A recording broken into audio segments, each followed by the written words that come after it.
Hey everybody, it's Chris Angel coming at you. Another episode of Connect Share Prosper. Chaz, here we go. Let's do it. We're talking about the top 5 reasons that you should start a Master Networks chapter, specifically Master Networks chapter. So let's dive in. Yeah, I bet these 5 reasons, by the way, are going to be something that most people are not thinking of. Like, there's always obvious things. I love reading these Forbes and entrepreneurial lists of top 5 things you need to do financial, and it's like save money. It's like, duh. Well, what are the top 5 reasons to start? So the first one I want to talk about is insulation. Mm-hmm. And here's what I understand to be true, and I've seen it in my own life. I've seen it in hundreds, if not thousands of others. And think back to like 2007 to 2010-ish, right? We keep hitting this idea of that there was this recession, this market recession. And I think how soon we forget that could happen again, and probably will. Yeah. The market's correct and so forth. And in fact, whether it's the market or not, you might have your own personal recession, whether it be death, divorce, good point. a business fails, right? It could be local market depressions and so forth. So a network insulates you to some extent from those things. Yeah. Because when those recessions happen, those that have the largest networks win. Right. You're going to reach out to people. You're going to ask for help. You're going to, here's what I do. Here's what I need. You're going to support each other.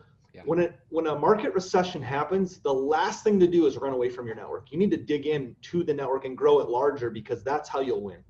So insulation for me is the top reason why you want to have a network. I also think on the installation thing, it's sometimes it can be recessions and markets that soften, but sometimes it can be competition. Like if there's a particular industry where more people are actually getting into that industry, well, you've insulated yourself against competition as well. So, I mean, it kind of works both ways. So powerful. That's right. Yeah. Against competition, it helps you dominate, right?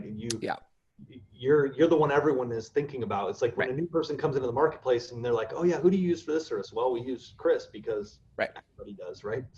Yeah. Yeah. And by the way, on that, you should just know, like, for you to really insulate yourself, like, that is about relationship, and relationship takes time. So it's not like you just jump into a chapter and then like next month, like, you've insulated yourself. Like, there's something about when you put time in the game, the payoff continues to increase. Yeah. So let's maybe jump to one of the other reasons is relationships. Yeah. I mean, that's nice the segue. reason. What's the great segue? Nice segue. Pro at this. So relationships, I mean, that's another reason. And I think that often, right, a lot of people build in isolation. They're working from home, or because everything's so mobile now, we actually are less connected sometimes to people, right? And I mean, think about it this way. When someone calls your phone, like, how many people get annoyed? Oh, somebody's calling me. Right? Oh, I get annoyed. I get annoyed. Yeah. The first instinct is I get annoyed, right? So think about that. We've gotten to that point. It's like being in a networking group helps me foster relationships, keep those skills of connecting and all that kind of stuff. And I just get these deep opportunities to build relationships with people that are valuable. Yeah. And, that to me is just so powerful, as being in a networking group for relationships. I think one of the things for me, one of the reasons why I started my Master Networks chapter was because I've been in business for 18 years. And I think I am notorious for being a lone ranger. Like, I will go isolate. And when I interact with people, it's usually because I have something to teach, something to sell, something I want to go out to the world and make an impression of. But it's very lonely trying to, deal with the internal battle in my head. So having others as a support group, as a sounding board. Yeah, it's almost like a board of advisors that's built in that, if you have a great culture of a networking group like we do at Master Networks, I can go share things. I can ask for advice. I can, I could share a marketing message with them. I could, I can't tell you the number of times people have come up and said, man, I just wasn't in good headspace today, if you will, or mindset. And it's all turned around, right? I think getting around people does that for us, changes our environment. Yeah. I definitely think it's easy to be a lone ranger. And I think having that moral support, or the camaraderie, if you will, this is what I want to say, to be seen, to be known, to be seen and understood is a gift. And when you're in a room of other entrepreneurs, what happens is you get seen and known, like, for the strengths and the weaknesses. You don't feel alone anymore. You feel understood. And sometimes that's enough to go another week and push forward. So good, man. Like, I was just thinking as you were saying that, what I love about this podcast, and hopefully those that are listening will go subscribe and leave, comments so it gets shared more and people can find it. But what I love about it is you're not interviewing me, you're co-hosting, which that was powerful. Like, I was just thinking about what you said is so powerful. Good stuff, man. Thank you. Yeah. Well, I think it's, you know, I mean, we're out here bearing our soul. When we started, we had this idea for a business. We got into business for ourselves. We put a ton at stake. We risked a lot to be in it.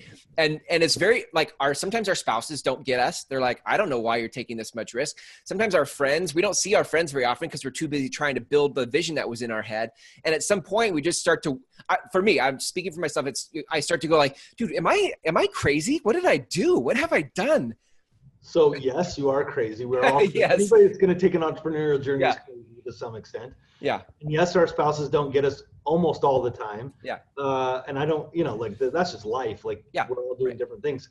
But yes, that's the power of building the relationships, is just coming together with common interest and moving together as a force just gives me so much energy. Yeah. Yes. I love it. Energy is so good. So we've got it insulates you. One of the reasons is to start a Master Networks group or chapter is that it insulates you. You get relationships. What's the third one? So revenue and ROI. I mean, I think that's where most people think that's the reason. And listen, there's no doubt that revenue is important and you need to bring in income and all of that stuff.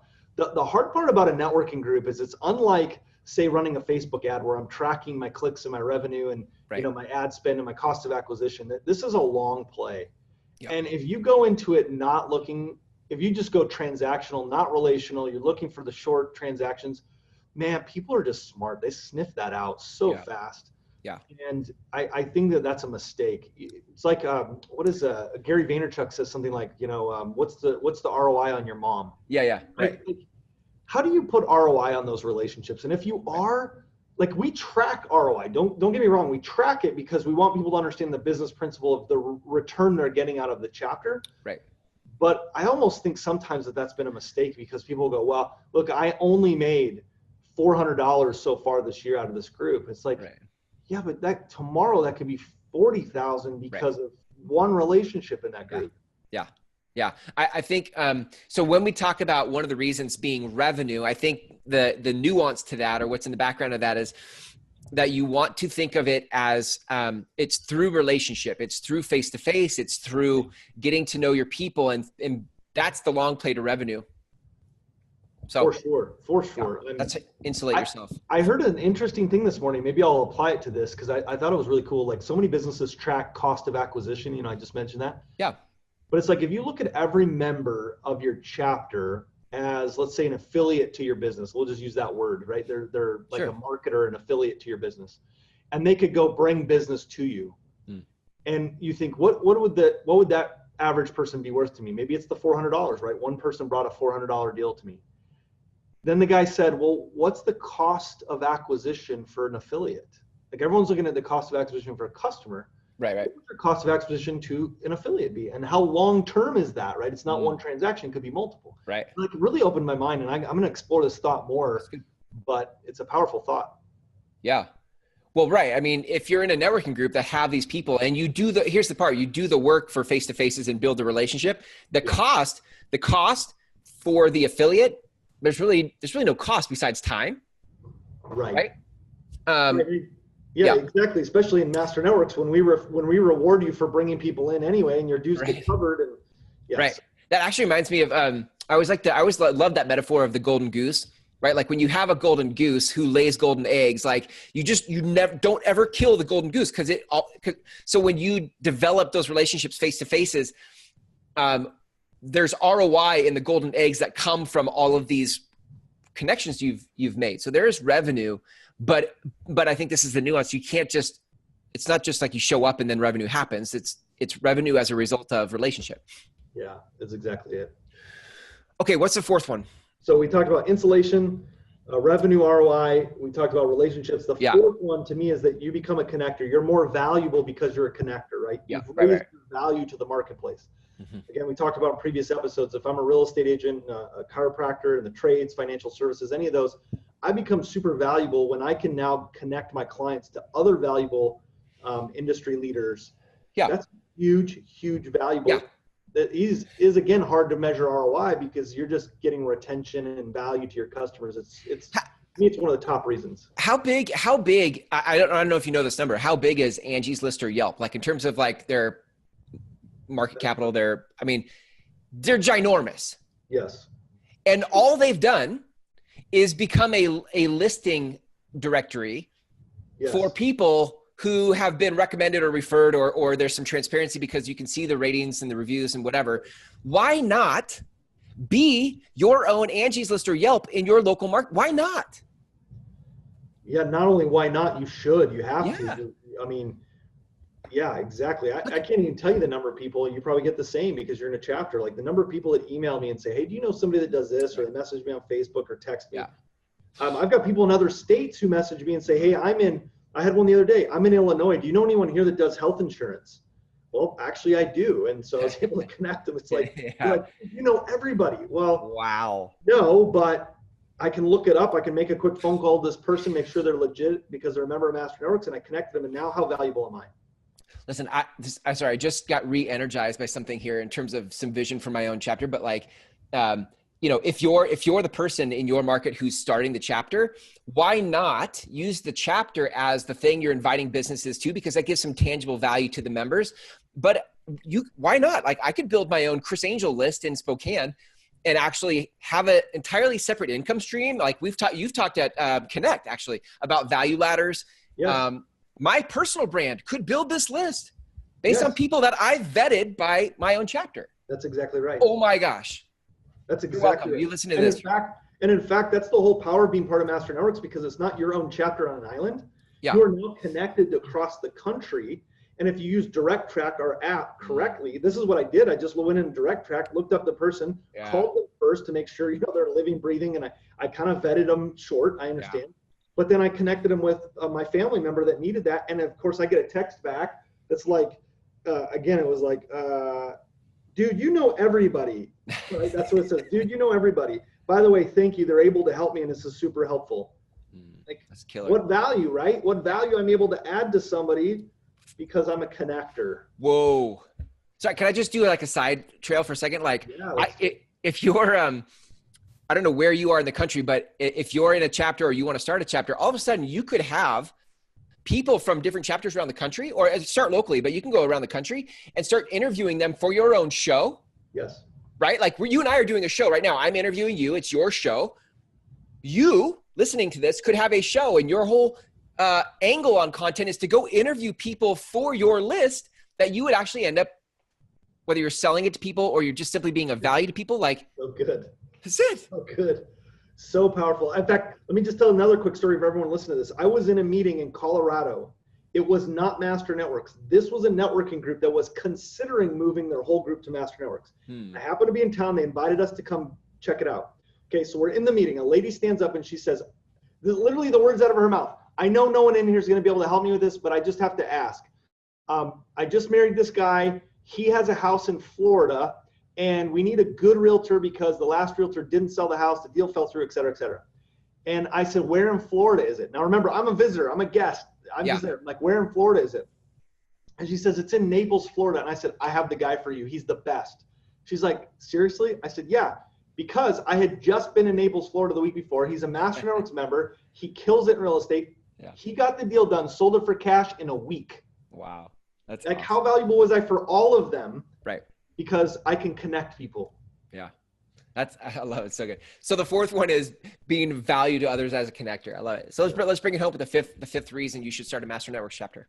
The fifth reason is because training and personal development, right? And so I always say that, like, it doesn't matter what level of success you get to, you're always going to get to the level of your own personal development. You're always going to default back to that. So, you know, one of my biggest mistakes was I got really successful in sales and thought that meant something, but then I just dropped to the level of my personal development. That really, you know, hurt my business. And so I'm always looking to raise my business education, my personal development, and Master Networks is built such that we provide the venue for that in our meetings and in our university online. We just released this new online university that's super cool. So mobile friendly. We've got authors, speakers, trainers. We're even shooting some new videos with some other trainers that are going to provide more courses for people for business training. So that's a powerful piece. So excited about that. Yeah, I think, you know, there's a lot, when you think about the different options you have for networking groups that you could be a part of or that you could start, I think this is one of the biggest value propositions that Master Networks has is the quality of training and education, personal development, where the conversation lives here. The conversation doesn't live, okay, pass your referral cards in. The conversation is living at who are you going to be? Who are you going to rise to as a human being so that your success doesn't cap out at your personal development because you continue to expand. Yeah, listen, I know it sounds, and to your point, this is going to be that self-promotion, but I'm going to tell you what, we're the best at what we do in this. Yeah. And I know our content is just second to none. And what we teach, I know guys, listen, and this is no knock on them. They make a great business selling training and development that I have paid for and I've taken. And again, I just look at it and I've had people go, man, this stuff is good. It's the best that I've seen out there. And we are training people because think about it, Chris, if I send you a referral, I sent this person in Chicago referral, I want to make sure they have business training. And I'm somewhat assured of that through their being a member of Master Network. So if I'm putting my name behind something, I want to know that this person has training and personal development. That's what we do at Master Networks. We, in our chapter, I came today from my chapter meeting and it was talking about being purposeful. And we did, it was the soundbite it was like a 2-minute soundbite. And we got done and they're like, hey, can you play that again? They're like, man, there was so much in that 2 minutes. Can you play it again? We played it a second time. Then we proceeded to have a 15-minute conversation around what that brought up for people. And that was a 2-minute clip in a weekly meeting. Yeah. Think about it this way. And then for those who are watching this, not just listening to it, I'm holding a book. It's called a training tidbit book. So we play these every week, as Chris was referring to. We have a full 2 years of those printed out. Yeah. Literally, you could, like, if you're running a business or a team, number one, you could read it every week. But number two, you could use this as a topic to train your employees, just go through and read it, play it, talk about it, discuss it. That's the kind of tools and resources we give you at Master Networks. Yeah. So good. So strong. I love it. So those gang are the top 5 reasons you should start a Master Networks chapter. Insulates you. There's relationships that are beneficial to the growth of your business, the revenue through those relationships, being of value to others as a connector, and the training and personal development. And there are more, but we'll just— those are just 5 we could cover today. That's right. We'll cover 5 other ones at a different episode. Yeah. Awesome, Chaz. Thanks for your time today. If people want to learn more about starting their own Master Networks chapter, where can they go? Yeah, go to masternetworks.com and listen, you should know that we have fully invested in a team that will help you launch a chapter and coach you all the way through successfully. We have chapters that will be coached 2-3 years down the road. Yeah. We no extra charge for somebody who's starting a chapter. People always ask me that question. Is there extra to start a chapter? No. You just become a member and we provide all of these tools and resources for you because we're invested in your success. That's so good. I love it. Talk about making it easy. All right. Great episode, Chaz. We'll catch you in the next one, eh? All right. Sounds good, Chris. Bye.